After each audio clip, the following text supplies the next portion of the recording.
Okay, so today we have a question from Darth.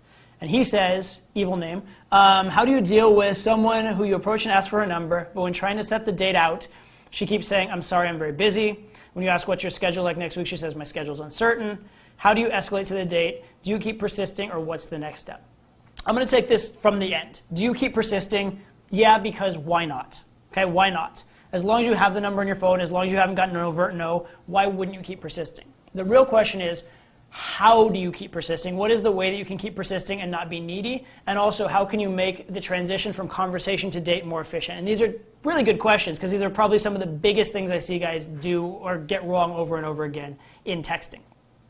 So first of all, do you keep persisting? Yes. However, don't be the guy that just asks for a date over and over and over again. That's one category of guy. One category of guy I see in texting is like, hey, what's up? Do you want to go out? Just da-da-da-da. So you want to go out? So you want to go out? So you want to go out?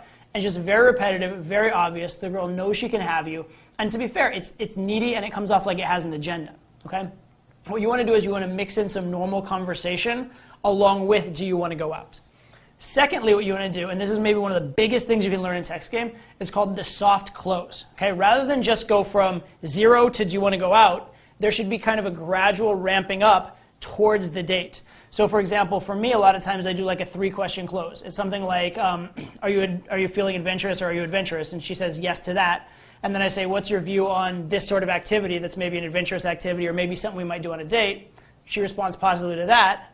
And then I say, okay, cool, what's your week look like? By now, she's already kind of committed that she's on board and she's shown an interest. She's shown interest in me, in the activity. She's doing what I call qualifying to me, which means she's trying to prove herself to be cool or trying to like get into, she's going along with my agenda and my worldview rather than trying to like fight it or assert her own worldview. So things are going very, very well already before I make the plans. And then when I do make the plans, he actually says, what's your schedule next week, which is good. A lot of guys, what they'll do is they'll say, let's get together on Tuesday at 7. And then if the girl just happens to be busy at Tuesday at 7, they're setting up this situation where it's going to go downhill very fast because like, do you want to go out? No. Do you want to go out? No. And every single time the girl says no, it gets harder. The idea is to phrase it so that the first time you ask her to go out, it's already set up nicely so it's likely to get a yes. Because every single time she says no, and you have to back up and persist, it's getting exponentially harder. So the third time you cycle through this process of do you want to go out? No. Some other stuff, do you want to go out? No.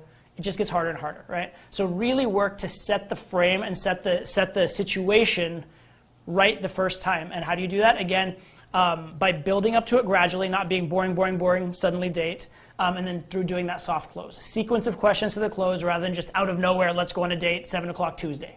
All right? So those two principles are really going to help.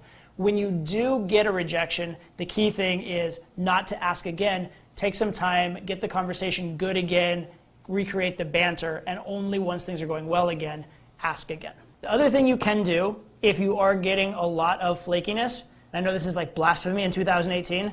Pick up the phone and use the phone as, a phone, right? When I first learned text game, it wasn't even text game, it was phone game, because you'd pick up and call the girl and she'd answer.